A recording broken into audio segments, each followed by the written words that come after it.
Les réussites, les ratés et les doutes de septembre, c'est maintenant qu'on en parle. Je vous préviens, j'ai fait pas mal de Tetris avec mon tissu. C'est une petite vidéo pour vous inspirer et pourquoi pas vous motiver. Alors l'histoire c'est que fin août je voulais repartir comme au mois de juin avec 5 projets par semaine. Bon, le bilan c'est qu'en septembre j'ai fait plutôt 5 projets dans le mois, mais je suis super contente parce que ce sont quand même des assez gros projets et en plus je suis toujours restée dans la dynamique, j'ai jamais arrêté et je suis restée aussi dans le plaisir et c'est ça le plus important. En plus, j'ai fait plus de 5 projets puisque j'ai fait aussi les chapeaux de sorcière pour vous faire le tuto qui est sorti la semaine dernière. D'ailleurs, si vous voulez recevoir toutes les vidéos directement dans votre boîte mail, vous pouvez vous inscrire à ma lettre du mercredi en cliquant sur le premier lien en description de cette vidéo. Comme ça, vous ne raterez rien. Alors, comment j'ai réussi à rester dans la dynamique? D'abord avec un petit peu de planification, même si c'est pas ma tasse de thé, on en parle dans mon programme Le temps de coudre, il y a le minimum à mettre en place pour rester vraiment dans la dynamique. Et puis, il y avait des outils tout bêtes comme le carnet que j'ai eu là chez Patterns for You. C'est un petit côté sympa de le remplir et on a toujours envie d'en faire plus. D'ailleurs pour le carnet je fais une petite aparté, je vous en avais parlé dans ma vidéo s'organiser en couture que j'ai sortie début septembre et je vous avais demandé si coller un petit échantillon de tissu ici ça vous était utile ou pas parce que j'avais clairement un doute et vous aviez été plusieurs à me dire que oui ça vous évoquait le projet donc vous colliez un petit échantillon. Et alors effectivement je valide à 100%. On voit tout de suite de quel projet on parle quand on voit le tissu puisqu'on l'a manipulé pendant quelques heures. Donc finalement, un tout petit bout de 2 cm sur 2, ça nous évoque carrément notre projet, ça remplace complètement une photo qu'on aurait pu coller de notre projet. Et c'est vraiment super simple à mettre en œuvre, donc merci pour votre retour là-dessus. L'autre outil qui m'a bien aidé, c'est le To-Sew List là. C'est en fait, j'y mets ma shortlist de projets, vraiment les projets que j'ai envie de coudre là dans les prochaines semaines, les prochains mois. Alors moi j'avais décidé d'en faire une liste pour 15 jours. Honnêtement là ça fait déjà 15 jours que je suis sur celle-ci et je n'ai que 2 projets qui ont été cochés. Mais c'est pas grave, ça me permet vraiment de garder en tête déjà ce que j'ai fait, déjà de célébrer un peu les victoires et puis aussi de garder en tête les tout prochains projets, déjà de me mettre dedans, déjà de me dire de quoi je vais avoir besoin pour ce projet, est-ce que je peux pas déjà commander ou aller acheter les fournitures comme ça, dès que je vais me lancer dedans, je vais justement rester dans la dynamique. Donc finalement, ce petit bloc de rien du tout, c'est quand même vachement motivant. Il y avait un code de réduction chez Patterns for You, d'ailleurs il y a toujours ce code de réduction. Il n'avait pas été mis en route au moment où j'avais fait ma vidéo la dernière fois. Donc je vous le remets en description. Il est valable tout le temps, en fait vous avez tout le temps 10% sur votre commande. Profitez-en, moi j'ai aucune commission sur les ventes. Si vous n'achetez pas, c'est pas grave. C'est vraiment pour vous.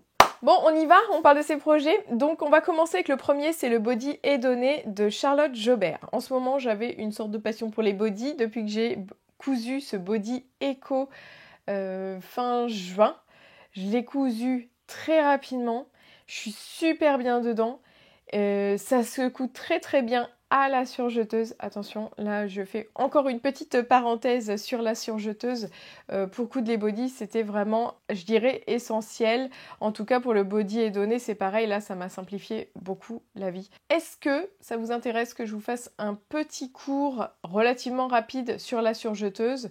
Cet outil peut faire peur, mais moi j'ai vraiment mes réglages bien en tête et finalement je me penche très peu sur la technique de cette machine-là. Une fois qu'on a compris comment ça marche, c'est pas du tout compliqué. Donc si ça vous intéresse, mettez-le moi en commentaire, je verrai pour faire ça. Fin de la parenthèse sur la surjeteuse. Alors vous allez voir que dans tous les projets que je vais vous présenter quasiment, je n'avais pas assez de tissu par rapport à ce qui est demandé dans le patron. Mais je m'inquiétais pas plus que ça, parce que la plupart du temps, comme je fais une petite taille et que le métrage il est pour une certaine gamme de taille, j'arrive à rentrer des pièces différemment et ne pas suivre le plan de coupe et m'en sortir. La clé quand on fait du Tetris comme ça, qu'on essaye de placer nos pièces, vraiment c'est de respecter toujours le droit fil. Ça c'est vraiment la base. Alors là, le défi était quand même de taille, parce que j'avais 1 mètre au lieu de 2,20 m requis. Ce qui est énorme comme différence. Si j'avais eu 2 mètres pour 2,20 m et ce serait rentré sans problème. Mais là, c'était énorme, donc j'ai dû faire des adaptations du patron. Je n'ai pas pu le prendre tel quel. J'ai adapté la taille des poignets. Normalement, vous avez des poignets relativement longs sur ce body-là. En fait, j'ai allongé les manches. Ça m'arrangeait d'allonger les manches et de diminuer les poignets parce que du coup, les poignets, il y a 2 épaisseurs de tissu. Dans les manches, il n'y en a qu'une. Et vraiment, ça se jouait à quelques centimètres. Donc c'était intéressant. L'autre chose que j'ai faite, c'est que la doublure à l'intérieur d'une des bandes là qui va sur l'épaule, je l'ai faite en 2 morceaux. Donc il y a 2 morceaux qui sont reliés par une couture qui ne se voit pas puisqu'elle est sur l'intérieur de mon body. Mais cette pièce qui a été faite en 2 morceaux au lieu d'un, pareil, les 2 morceaux, il faut toujours les mettre dans le droit fil, c'est super important. D'ailleurs, je vais me noter de me faire une vidéo sur le droit fil que je vais essayer de sortir très rapidement parce que ça manque sur cette chaîne. Et si j'avais vraiment pas eu assez de tissu, je pense que j'aurais doublé le foulard intérieur avec un tissu dont la matière se rapproche mais qui n'aurait pas été de la même couleur. Le problème ici, c'est que j'avais du jersey de bambou que j'avais acheté en France et je ne pouvais pas le retrouver ici très facilement. Je rappelle pour ceux qui ne débarquent sur cette chaîne que je suis à l'île Maurice, qu'ici on a pas mal de tissus, mais on peine beaucoup à trouver du tissu un petit peu plus haut de gamme et tout ce qui est jersey, etc. c'est très synthétique. Même le jersey de coton, j'ai du mal à trouver. Là, j'avais un jersey de viscose beige en stock, ça aurait pu le faire. Alors pour l'assemblage de ce body, j'étais tellement pressée de le coudre, de voir ce que ça allait donner, que j'ai un peu trop bâclé à mon avis. Les parties qui devaient être bâties, je les ai bâties à la main un peu trop rapidement. Je pense qu'il aurait vraiment fallu bâtir très proprement parce que même à la surjeteuse, les différentes couches de tissu, ça glisse. Voilà, et l'autre grave erreur que j'ai faite, c'est que dans la bande qui est sur l'épaule, j'ai un peu trop tiré la laminette. La laminette, c'est un petit élastique qu'on met ici dans la couture et qui permet de donner de la tenue à ce bout de tissu là qui sera posé sur l'épaule. Au lieu de la plaquer, j'ai dû tirer à un moment. Et au lieu de tout découdre, parce que c'est vraiment pénible de découdre un surjet sur de la laminette et tout, j'ai laissé comme ça. Et du coup, ça tire en fait, la laminette elle est tendue et elle tire sur cette bande qui vient sur l'épaule, ce qui la plaque bien, c'est bien, elle est bien plaquée, mais ça tire un petit peu sur la couture de l'autre côté. Voilà, donc pareil, là il aurait fallu prendre davantage son temps. C'est aussi un des premiers projets que je faisais en revenant de vacances, donc il aurait fallu peut-être se mettre dans le bain avec quelque chose d'un petit peu plus simple. Sinon, je soulignerai vraiment le côté agréable à coudre. Ce projet, il est bien expliqué, ça se passe plutôt bien. Et le toucher du jersey de bambou, c'était vraiment un bonheur de chaque instant quand je devais coudre et juste manipuler, épingler ce tissu tout doux. Au porté évidemment, c'est très agréable aussi. J'ai fait la version tanga, toujours dans un souci d'économie de tissu, mais je trouve ça aussi pratique pour aller aux toilettes. Alors ça c'est un truc qu'on n'aborde pas très souvent avec les bodys, mais que j'ai pu expérimenter avec le body Eco que j'avais mis au festival Tomorrowland et je me suis dit ça va être une galère pour aller aux toilettes avec ce body. Et en fait non, parce que j'écarte tout simplement le body en dessous et je peux aller sans problème aux toilettes. C'est beaucoup plus facile à faire avec la version tanga. Donc non, ce ne sont pas des bodys qui ont des pressions qu'on peut enlever parce qu'elles favorisent le confort. Et donc voilà, moi j'ai trouvé cette solution et c'est pas très glamour, mais ça marche bien. Je ferme cette parenthèse 100% féminine et technique. Pour les élastiques des cuisses, j'ai mis un élastique normal, c'est pas top. Il aurait fallu prendre un élastique lingerie comme elle le suggère, mais moi j'en avais pas sous la main. Donc le rendu n'est pas fabuleux, mais c'est quelque chose qui ne se voit pas, je vais quand même vous montrer. Et bon, ça me convient bien. Pour le body édonné, j'ai cousu une taille 34 parce que le tissu avait 80% d'élasticité, donc je me suis dit que ça allait le faire.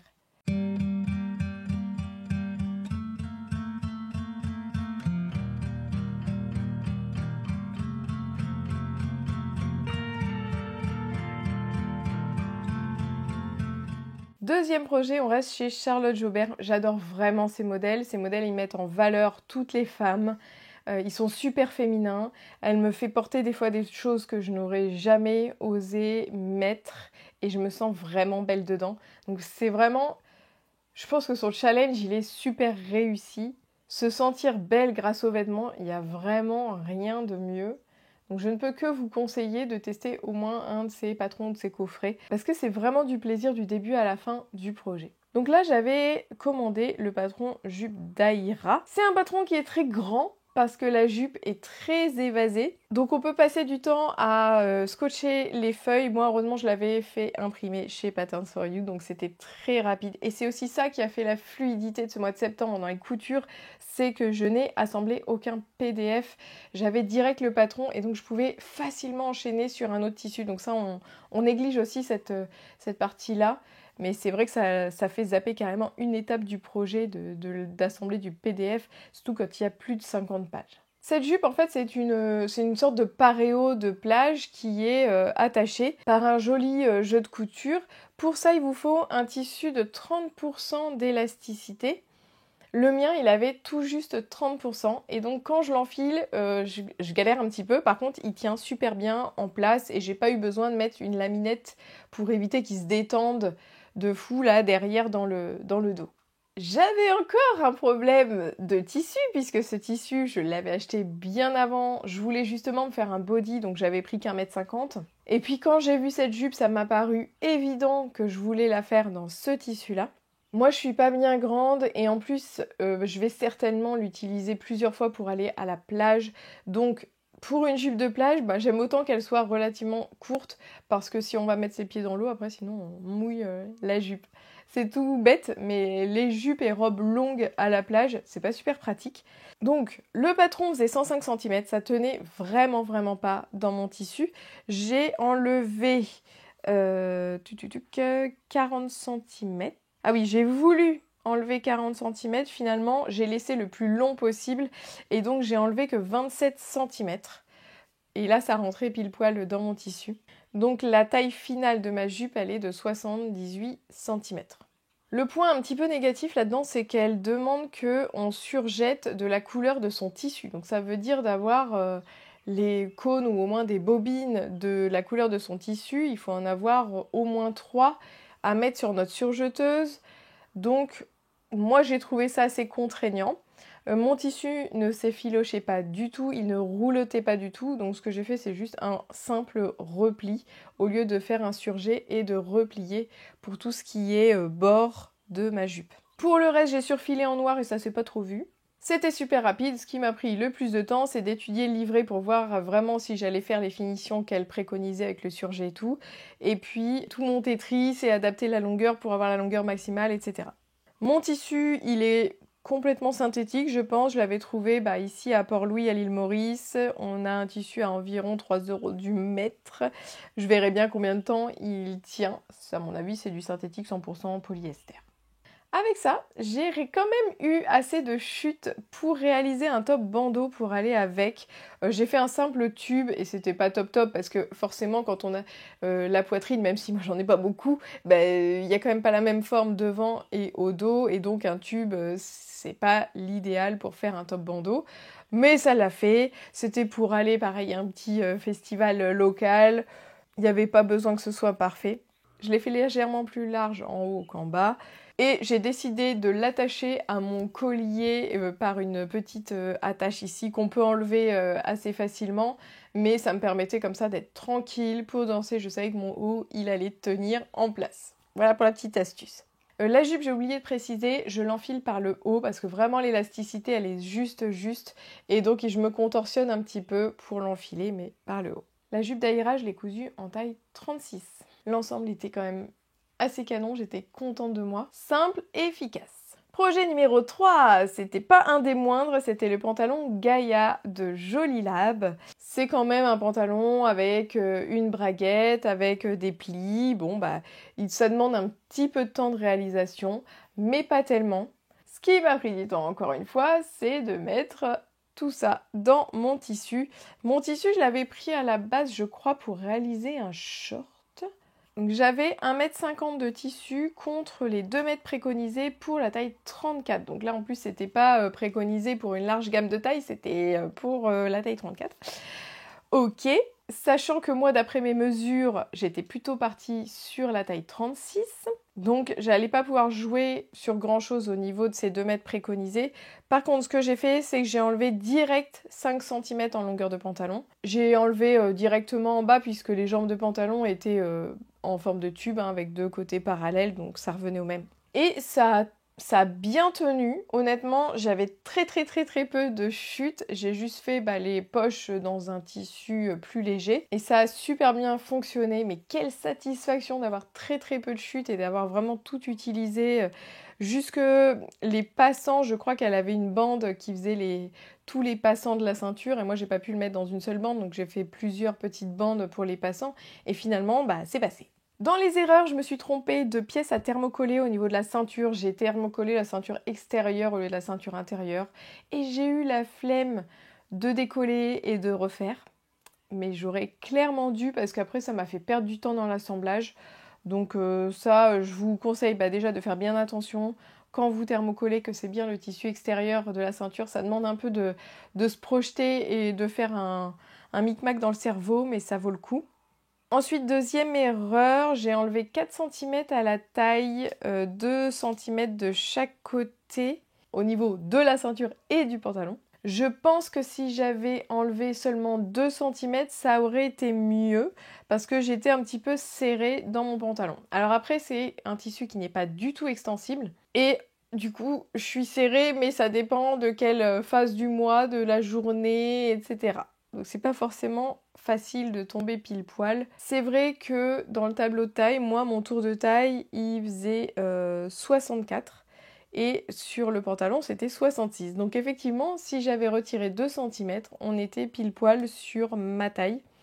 Et je pense que ça aurait été très bien, mais là ça m'empêche pas de le porter, c'est clair. Par contre j'ai rajouté de la longueur sur l'ourlet, j'ai rajouté 2 cm au niveau de l'ourlet. Donc comme j'avais fait -5 sur le patron, mais j'ai rajouté +2 au niveau de l'ourlet, on est sur -3 cm en tout pour la longueur de la jambe. Je vous le donne à titre indicatif, si vous aussi vous faites 1m60 et que vous voulez faire ce patron, en enlevant 3 cm en tout, normalement ça tombe bien. Après ça dépend de la longueur de vos jambes par rapport à votre buste, etc. Pour la taille qui est bien serrée, finalement, ça m'arrange quand même qu'on n'ait pas quelque chose qui tombe sur les hanches, parce que sinon, vraiment, l'entrejambe aurait été trop tombant, c'est pas top. Donc là, le fait que ça me tienne bien au niveau de la taille, ça fait que l'entrejambe tombe bien, et finalement, c'est pas mal du tout.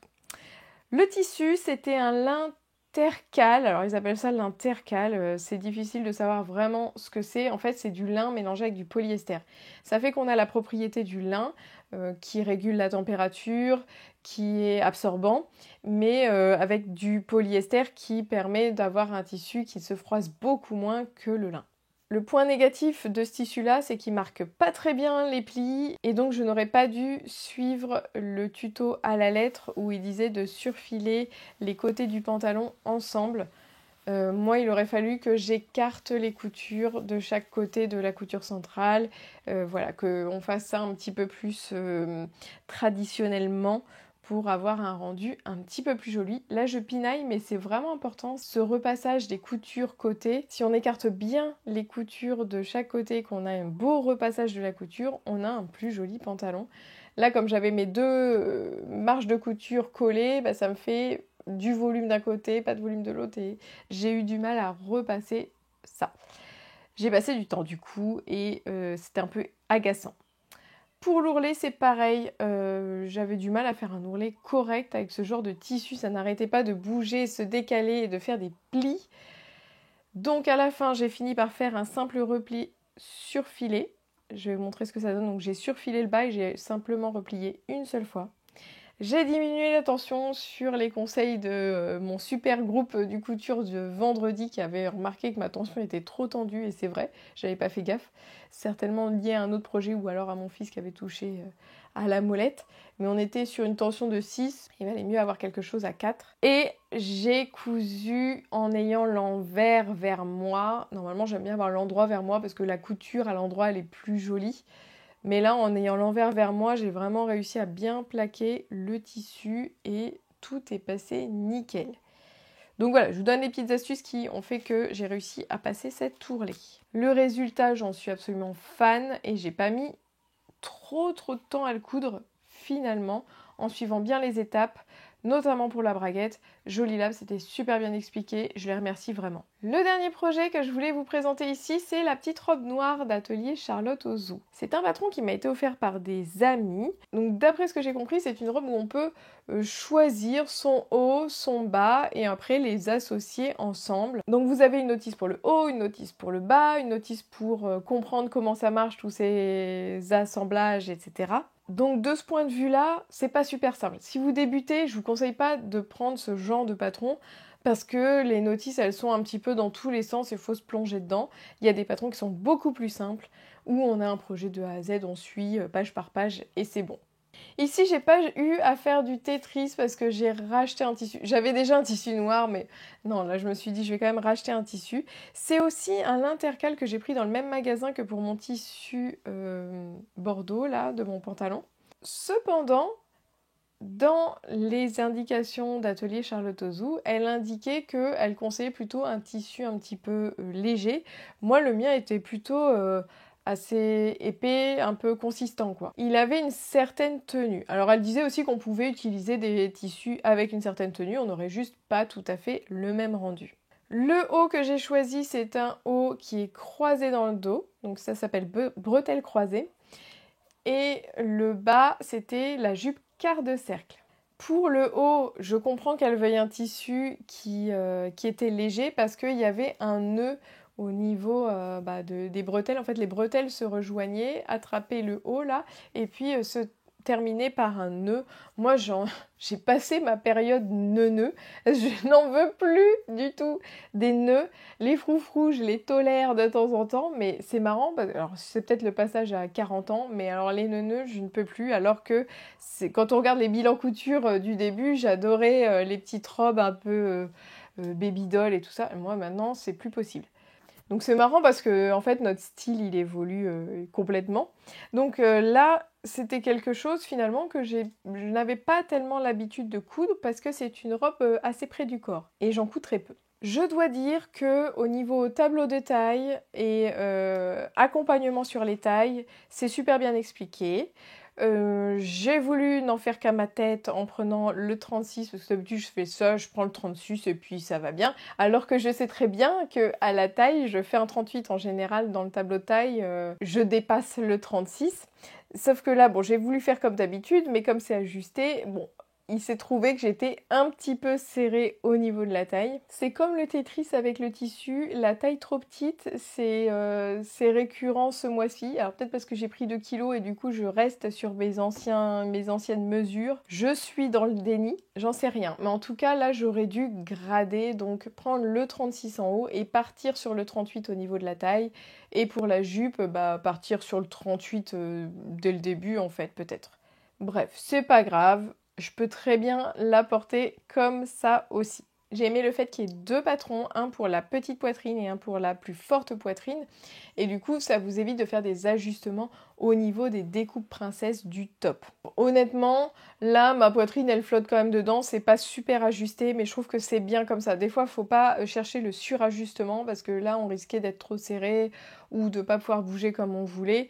Là, c'est quand même tenu là-haut, il n'y a pas de décolleté trop imposant. Moi, mais finalement, ma poitrine, elle nage un peu dedans, mais c'est pas très très grave, c'est pas flagrant. Pour vérifier ça, j'ai quand même fait une partie du top. En fait, le top, il est complètement doublé. Donc, j'en ai fait un côté.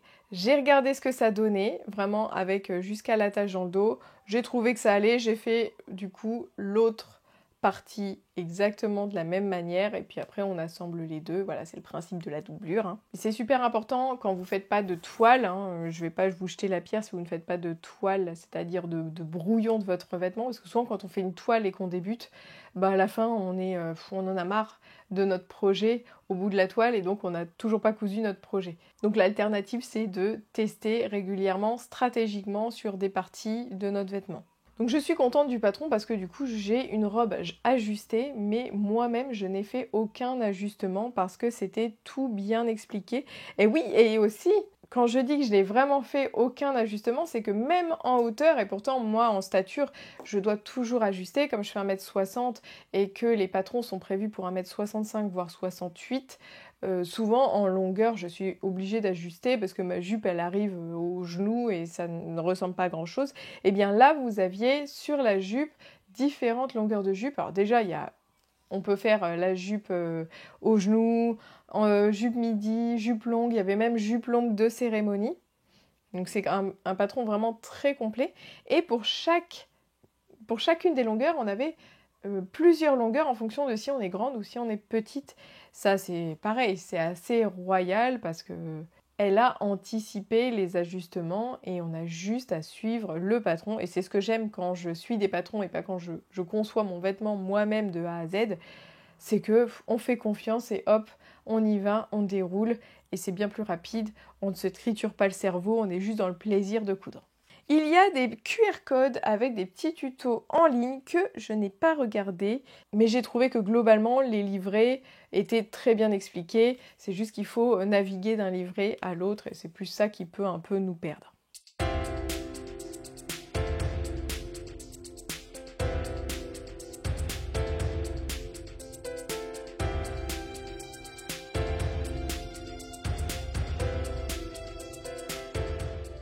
Le gars qui m'a vendu le tissu m'a assuré que le noir ne bougerait pas, donc j'attends de laver plusieurs fois cette robe et je vous ferai un retour là-dessus.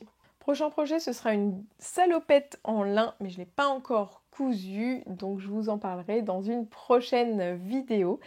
J'espère que cette vidéo vous aura un peu inspiré, pas trop barbé. Dites-moi ce que vous en avez pensé en commentaire. Mettez un petit pouce vers le haut si cette vidéo vous a apporté quelque chose. Et on se retrouve très vite dans une prochaine vidéo, vraisemblablement sur le droit fil et dans la lettre du mercredi. Bye!